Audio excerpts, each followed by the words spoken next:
Hello, everyone, and welcome. In tonight's special episode with Heavy Hearts, this episode will embody the unforgettable achievement accomplished by the late Emir of Kuwait, Sheikh Nawaf Al Ahmad Al Jaber Al Sabah, may Allah have mercy on him, who left a great legacy of national words and position that characterize immortal commandments for future generations.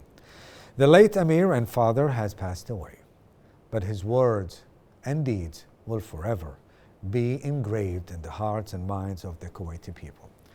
Sheikh Nawaf Al Ahmad Al Jaber Al Sabah, the late Emir of Kuwait, was a respected leader, known for his dedication to public service and commitment to his nation. As the 16th ruler of the state of Kuwait, he played a crucial role in guiding the country through various challenges, embodying a legacy, stability, and diplomatic engagement. His reign was marked by a focus on development, social welfare, maintaining Kuwait's position on the global stage. The late Emir's leadership left a lasting impact, and his memory is honored for his contribution to the prosperity of Kuwait. Today, the state of Kuwait mourns the loss of a great leader and father, as the Emir of Kuwait, Sheikh Mish'al Ahmad Al Jaber Al Sabah, may Allah protect and bless him, and Al Sabah royal family received at Bayan Palace people from the public who rushed to offer their condolences over the demise of the late Emir, Sheikh Nawaf Al Ahmad Al Jaber Al Sabah, may Allah have mercy on his soul.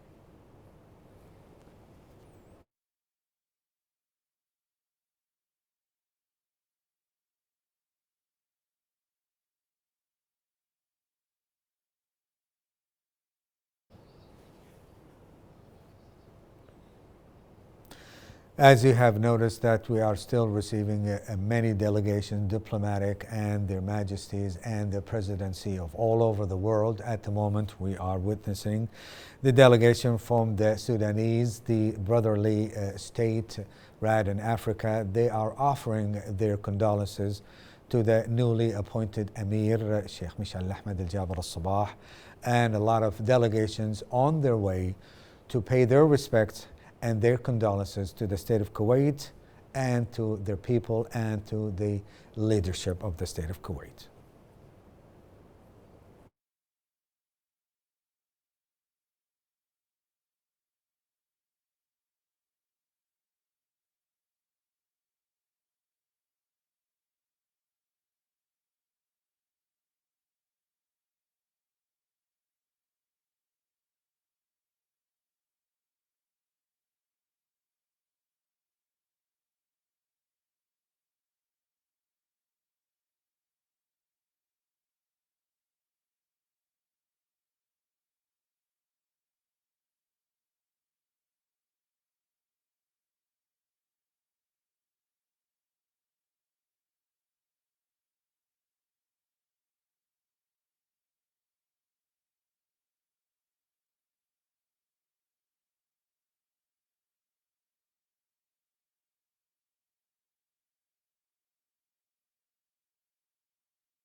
You are still watching live right here in the state of Kuwait.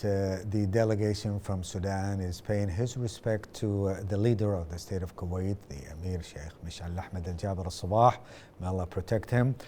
And this reflects the fraternity and the brotherly relationship between the state of Kuwait and Sudan, and it goes to back many, many years, and the Sudanese people always in the heart and the soul of the Kuwait, and vice versa. Not to mention that they have a great respect for the late Amir Sheikh Nawaf al Ahmad al Jaber al Sabah, who his impact and influence all over the world, and specifically in the continent of Africa, where the leaders of the state of Kuwait, past and present and in the future, they pay their respect, and also they give the hand whenever they need the hands, and the prosperity would be transferred from Kuwait to Sudan and all over the world. People all over the world are mourning the demise of the late Sheikh Nawaf al Ahmad al Jaber al Sabah, who passed away recently. And the people are still flooding to the state of Kuwait to pay their respect. And you are still with us live right here on KTV2, and we have a lot more to come regarding this matter.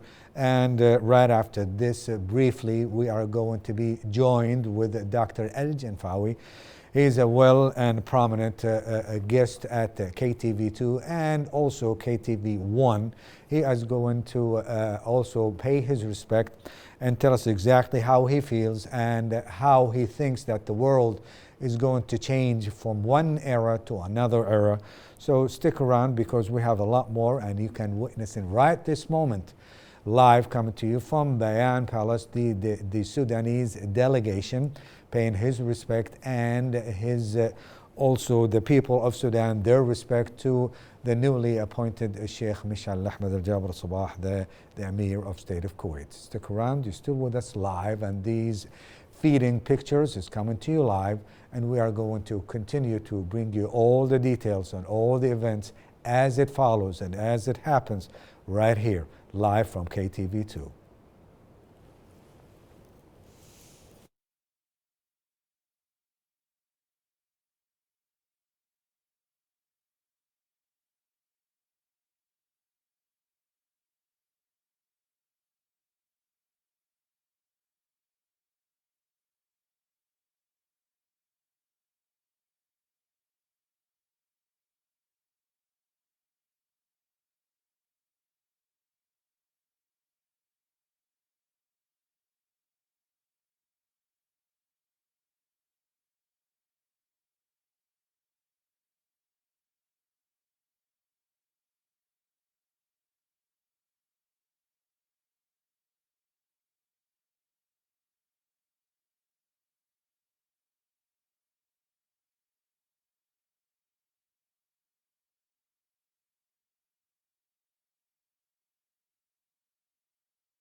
You're still with us live right here on KTV2, and the delegation from all over the world are still coming to the state of Kuwait to pay their respect and honor to the late demise Sheikh Nawaf Al Ahmed Al Jabr Al Sabah. You may witness right this moment a leader from the Iraq neighborly and the brotherly country, Ammar Al Hakim, the alliance leader of the National Iraq, right here, our neighbors. He is paying his respect to the leaders of the state of Kuwait, and also express his sorrowness and also the mourning of his feelings. It shows all over his face and his body, and he's paying respect to the members of the royal family of the Al Sabah right here in the state of Kuwait. And still more delegations will follow as they come, and we will announce them to you as soon as they arrive.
Welcome back, ladies and gentlemen. Still with us live right here at KTV2, and this is a special report, and we are going to focus on the late demise, the late Amir Sheikh Nawaf Al-Ahmed Al-Jaber Al-Sabah. May God bless his soul and rest in paradise eternally.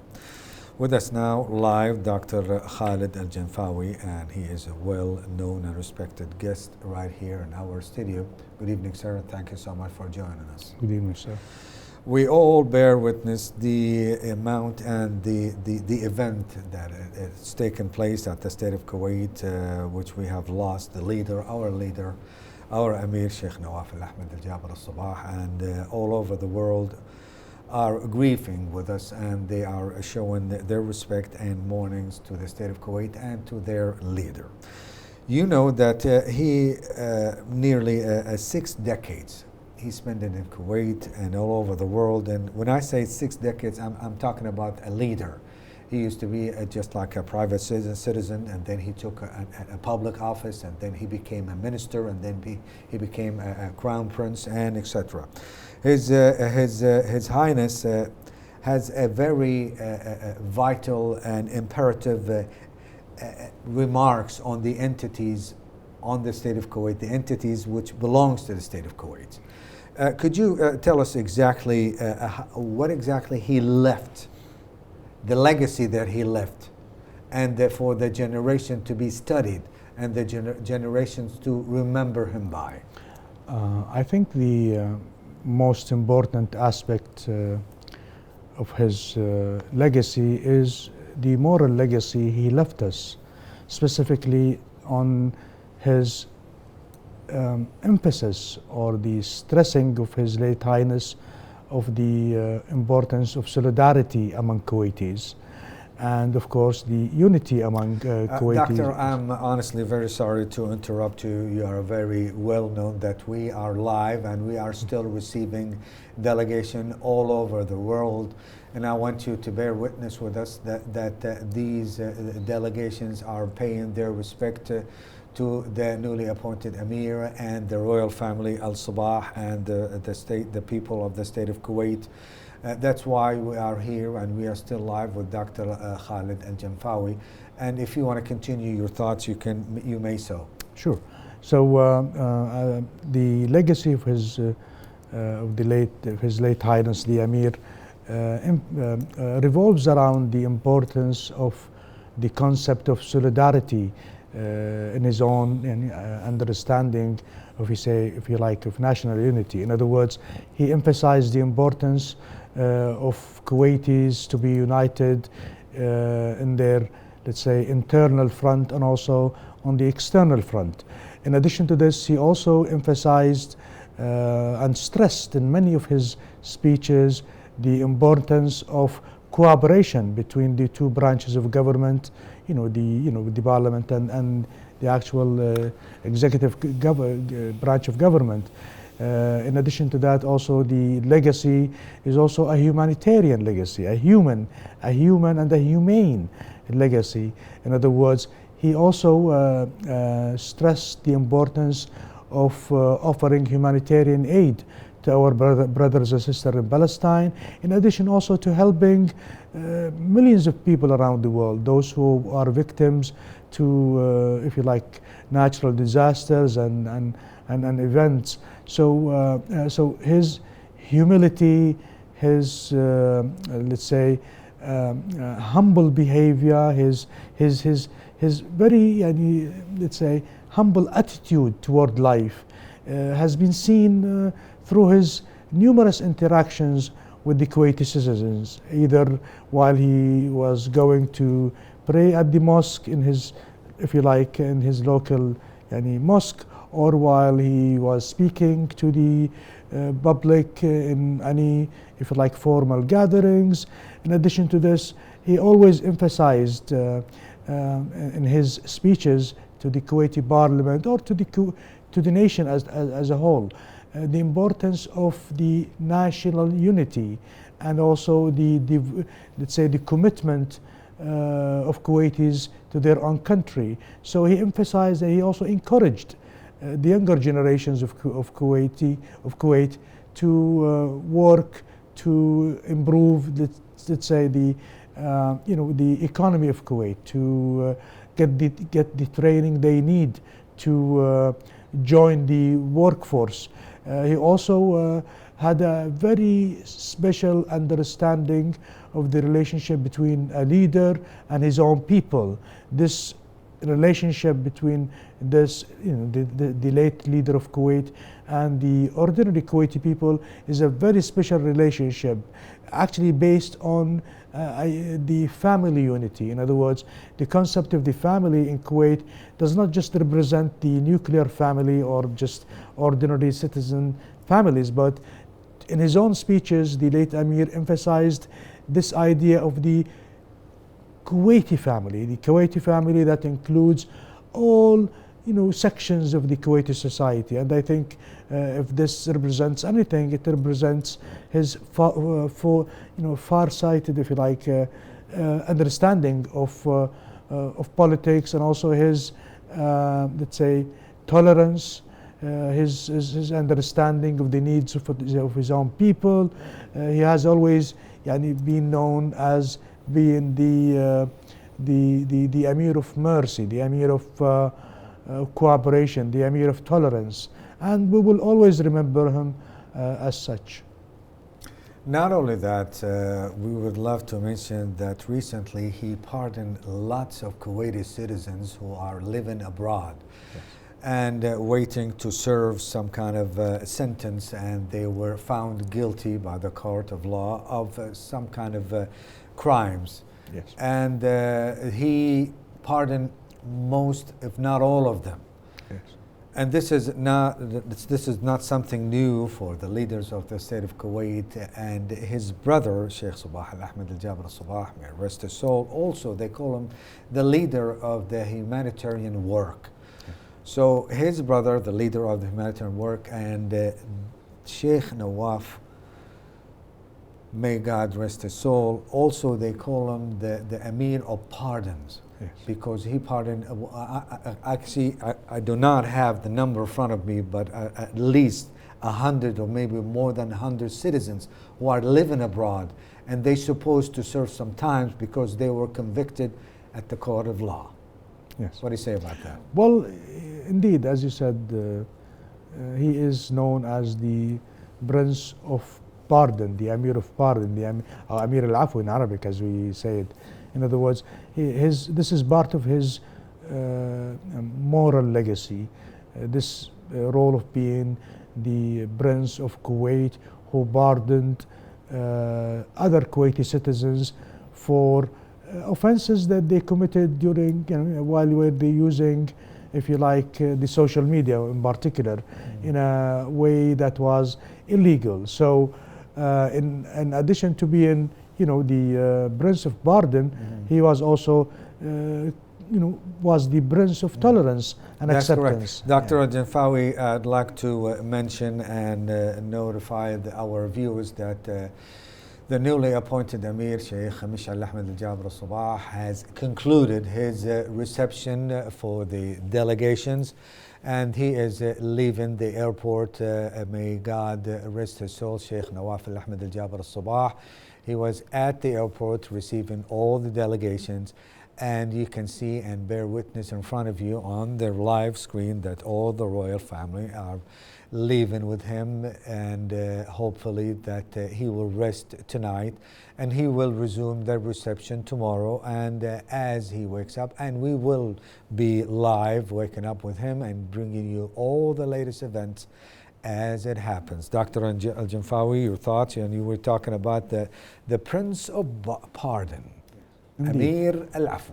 Yeah, indeed. And of course, this legacy of pardon, if you like, represents also the legacy of the whole royal family in Kuwait. In other words, being the Prince of Pardon comes from an already ingrained, let's say, understanding in the consciousness of the royal family of the importance of strengthening the relationship between the leader of the country and his own people. In other words, we as Kuwaitis have always looked at the royal family, all of them, men and women, as part of our larger Kuwaiti family. And thus, the moral legacy that is left by His Highness the late Prince represents something that we have been used to as Kuwaitis in our relationship with our leadership. And in addition to this, he was also the Prince of humanity, let's say, on humanitarian aid, especially in regards to the to the plight of our brethren in Palestine. And in other words, one of the last, let's say, wishes that he continued to emphasize before his demise was the importance of continuing the humanitarian aid to the people of Gaza, the people who have been victimized by the brutal Israeli aggression. One other thing that we know about him, and that was emphasized many times in many of his public speeches, is the way that he stressed the importance, of the cooperation between the different branches of government, in addition to the emphasis on the cooperation between the Kuwaiti Parliament and the Kuwaiti government itself, for the sake of, if you like, of achieving the higher goals of our political strategy. In other words, the improvement of the economy, the improvement of the living standards of Kuwaiti citizens, the strengthening of our regional relationships, of our global relationships. So he was a far-sighted, a very conscious individual who knew the importance of his historical role at this moment, and he has already fulfilled all of the responsibilities that were laid on his shoulder as a Prince of Kuwait. So we wish that the rest of us continue to remember this moral legacy of a man who was an integral part of the Kuwaiti consciousness for the last few decades. His predecessors did a good job leading the state of Kuwait.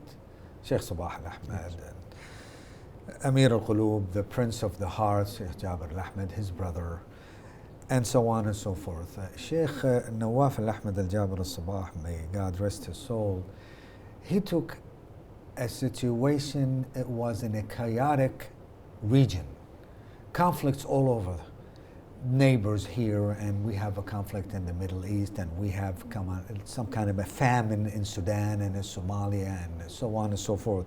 And yet, he took the wheel and he steered us to the safe land. Yes. And I believe that Sheikh Mishal Ahmed Al-Jabir Sabah is going to continue the same thing. Indeed, our current prince is known, or has been known for decades, as the man of peace and as the leader of security. In other words, he is the number one security man in our country, if you like, especially if you trace back his work experience in the different security apparatuses in the country. So I think such as the Ministry of Interior, yeah, and the National Guard. The National Guard, and his contribution in improving the National Guard man of power. Yeah, the man of power, the man who understands political power, the man who understands the importance of maintaining peace. He has some kind of leniency.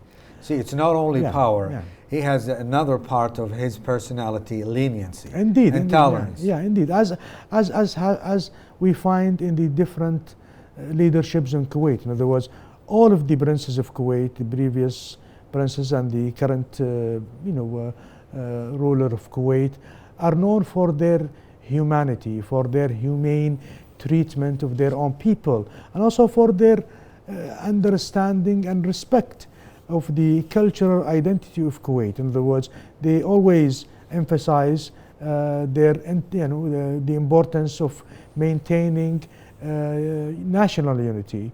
And our current prince, Sheikh Mishal Ahmed Al-Jabir Sabah,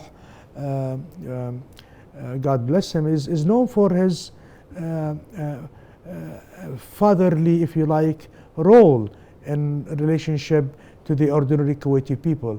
In other words, many of his speeches while he was a crown prince indicated that that this is a man who understands his historical role as a ruler, and a man who understands what the ordinary Kuwaiti citizen need, a man who understands the needs of his own country, especially his emphasis on the regional security, on the national security of Kuwait, and his continual encouragement of the Kuwaiti younger generation to take up the responsibility of building their own country. And this has been witnessed also in many of the speeches of His late Highness Amir Nawaf. Thus, our Prince Amir Mish'al Ahmed Al Jaber Al Sabah knows exactly the kind of legacy that was left by his dear brother, and he vows, I think, to maintain it and to continue the fulfillment of these responsibilities that he has right now as our leader and as our fatherly figure. Going back to Sheikh Nawaf, may God rest his soul, he inherited a great deal from Sheikh Sabah Al-Ahmed Al-Jaber Sabah, the brother of Sheikh Nawaf. And he maintained the prosperity and also the continuity of the flow of the good and stable economy in the state of Kuwait. What was his secret, and what exactly we need to learn so the following Emir should follow his footsteps? I think this is really a very important point that you raised. His if you like, while he was in his position as the crown prince during the rule of His late Highness Prince Sabah, our late Amir understood, if you like, how diplomacy works, because he basically learned it from the source of the most sophisticated diplomatic source in the region for the last few decades, meaning His Highness the late Prince Sabah. Prince Sabah for the last few decades represented. They call him the Dean of Diplomacy. Yeah, indeed, the Dean of Diplomacy, the actual diplomatic school that one can learn from. So His late Highness learned from the source of the most effective source of effective Kuwaiti diplomacy. Thus, if you learn from the source of the Kuwaiti diplomacy, I think you will garner, if you like, more understanding of the complexities of the political events in the region.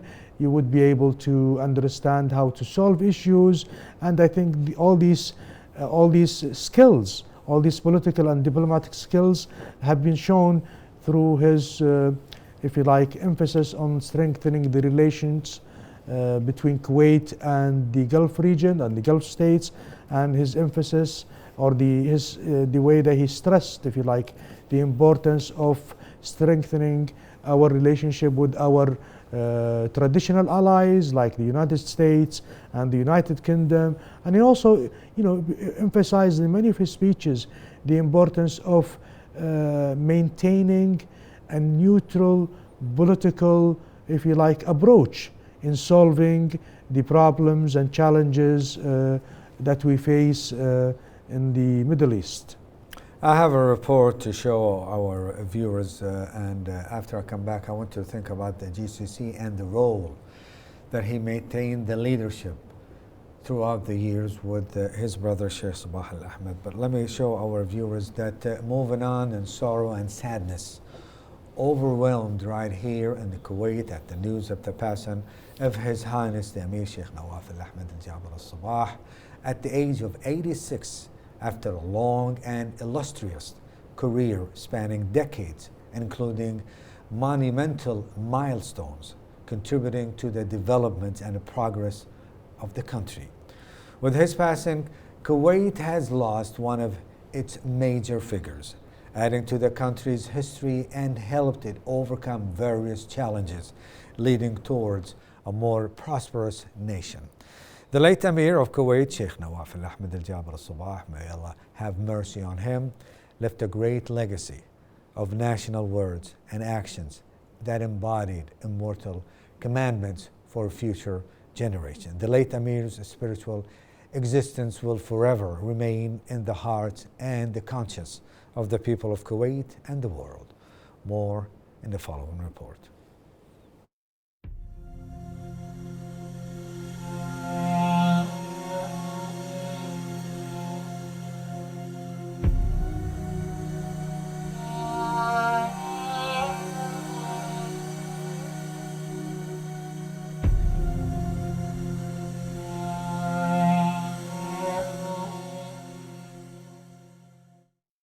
The late Emir of Kuwait, Sheikh Nawaf al-Ahmed al-Jaber al-Sabah, may Allah have mercy on him, left a great legacy of national words and actions that embodied immortal commandments for future generations. The late Emir and father has passed away, but his words and deeds have not been forgotten and will remain a beacon for generations. Among the most prominent words of His Highness, may Allah have mercy on him, is Kuwait is a trust we uphold, thus emphasizing the role of the people of Kuwait in preserving the country, its security and stability, and harnessing its national unity.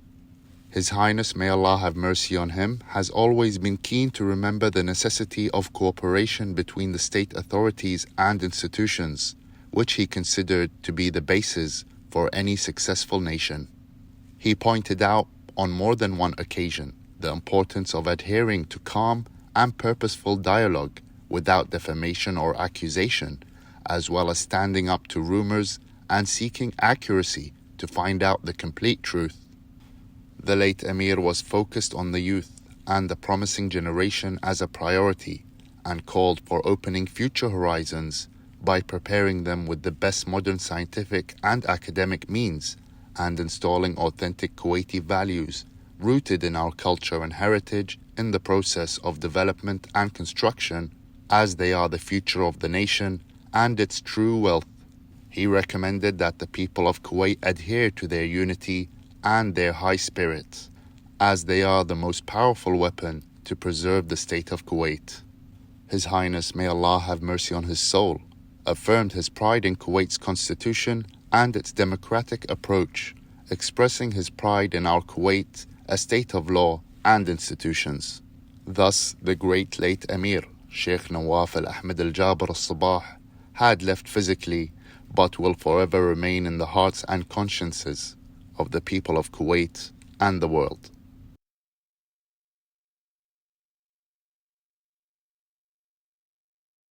The late Emir of Kuwait.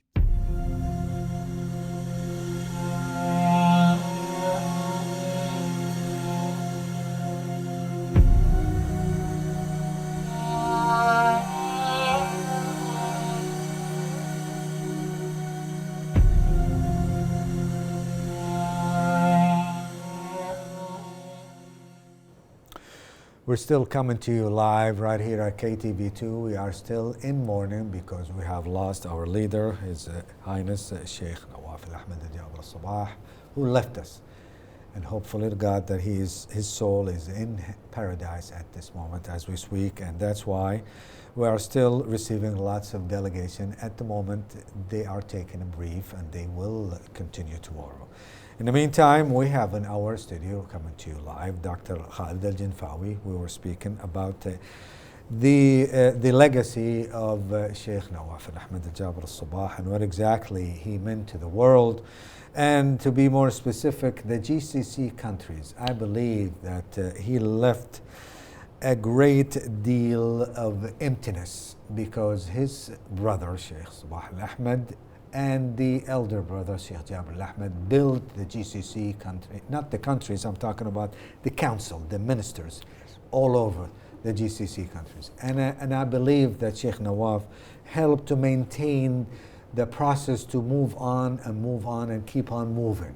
And God's willing, Sheikh Mish'al al-Ahmed al-Jaber al-Sabah will continue the whole train with non-stop in it. But let's go back momentarily, talk about Sheikh Nawaf al-Ahmed al-Jaber al-Sabah and what exactly he meant to the GCC countries. Indeed, he meant a lot, and I think This was proven by the arrival of the dignitaries and their excellencies, the leaders of the GCC countries into Kuwait to offer their condolences to the Kuwaiti royal family. In addition to this, he also represented, I think, part of the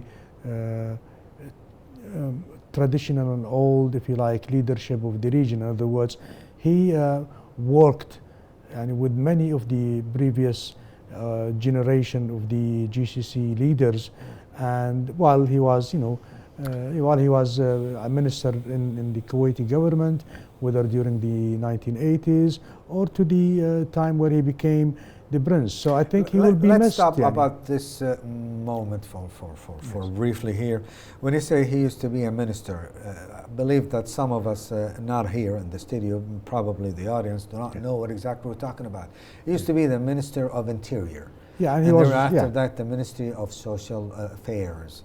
And also Minister of Defense too. Defense too, and also the Deputy for the National Guard. Yeah, indeed. So what I'm saying is that while he was in those positions, he had got the experience of, let's say, cooperating with the larger GCC, if you like, ministers of Interior and Defense and Social Affairs. So I think when you look at the context of his political experience in relation specifically to the GCC countries, you will realize that he will be greatly missed by the GCC leadership, because they knew him face to face. In other words, they knew him as a leader, as a crown prince, as a prince of Kuwait, and they understood how much he appreciated the strengthening of the relationship between Kuwait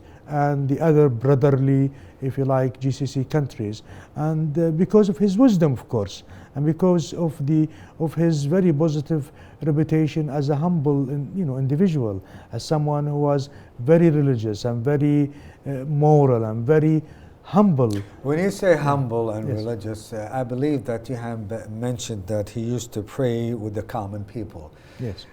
I don't think that you have neglected, but probably forgotten that he built the mosque. Indeed, yeah, he did. Yes, he built the mosque right around the corner of his house.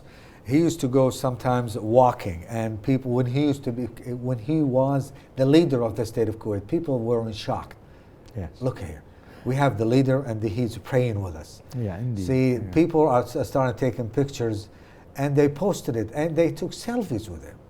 See, that's a very important, I think, concept in relation to the way that he looked at the other Kuwaiti citizens. In other words, he was so tolerant and so understanding and so loved by his own people that they will easily approach him and take a selfie with him. You would never see such a... I remember some of the people who went to the mosque, and he was excluded himself in the corner reading the Holy Quran. Yes. And he was praying at Taraweeh. This is the prayer for the nightly evenings of Ramadan, the blessing, the Al-Mubarak. He was by himself reading the Quran, and when the prayer was announced, he just rose up and stood beside with the others. Yes. He did not have any bodyguards or probably security services, so just like the Americans and everybody else. Yeah, indeed. Yeah. By himself. Yeah, and that's why I wanted to say that, because you said that he was so humble, so humility. They have some kind of you can touch it. Yeah, indeed. It's a very unique relationship. It's a very unique way of looking at life itself, because that man was at peace, from the inside. In other words, he was at peace in his heart, at peace in his mind, at peace always, because he understood fully that the fundamental, let's say, reason that we as Kuwaitis have very special relationship with our leaderships is that they trust us and we trust them. We trust them as members of our own family, and they look at us as members of the same family. And whether this is just an exaggeration, but in reality, we as ordinary Kuwaiti have already realized this very special relationship with our leadership, a leadership that has been generous with us for decades, a leadership that was protective of us for decades, a leadership that understood how important is Kuwait to us as a royal family and as Kuwaiti citizens. When you mentioned that he used to be the Minister of Interior, I believe that was back in probably in the 1980s. In the 80s. Yes. The crime rate was at the lowest. Yes. Believe it or not. Why? Because it's not because of fear, because of respect of the law. And he used to be the Minister of Interior. And yes. everybody knows that he enforces the law. Yes. And everybody respects the law. Nowadays, I'm not saying that the crime rate is at its highest. No. But we have to shed the light on this particular aspect, that he used to be a good leader, although he used to be a minister. Indeed, I think this created in his character the sense of the importance of maintaining security of the country. And as you said, he was the Minister of Interior during the 80s, beginning of the 80s. There wasn't fear, it was respect for was the respect, law. Indeed, yeah, the respect, and also, and I think that was represented in the way that he dealt with the crime at that time. In other words, as you mentioned, the rates of crime was reduced during his, if you like, ministry. The period of time that he used to be the minister. He served as a interior minister, and also he later, when he became the Minister of the Social Affairs, you also notice the progress in regards to the different social problems we faced back then during 2000 and 2000, and also, in other words, his humanity and his humility has always been reflected in his leadership, and it finally came into this moral legacy that he left us, this emphasis on solidarity among Kuwaitis, and this idea that we as Kuwaitis are one family, one united family. So, I think he will always be greatly missed by his own people first, and he will be greatly missed by the leaders of the region and also the leaders of the world. For those of you who just joined us, this is Dr. Khalid Al-Janfawi, and I want to note out that before he joined us right here live, he was at the KTV1, and he was here since 5 o'clock. And I just wanted to say that, to mention it. I really appreciate the time they are spending with us. And I have lots of questions, but I want to be merciful on you. Before you leave us, one final thing about the pardon that he gave his citizens before he passes away, just like he knew that he is going to pass away, and he wanted to leave something good for the others as a leader to follow his footsteps. He pardoned more than, 10, 20, 30, 40, I don't have the number, but I had lots of people out of Kuwait who are waiting to serve their sentence. Indeed. Yeah, I think he will always be known as the Prince of Pardon, because, as you said, he pardoned the highest number of people in our history. Mm-hmm. And of course, those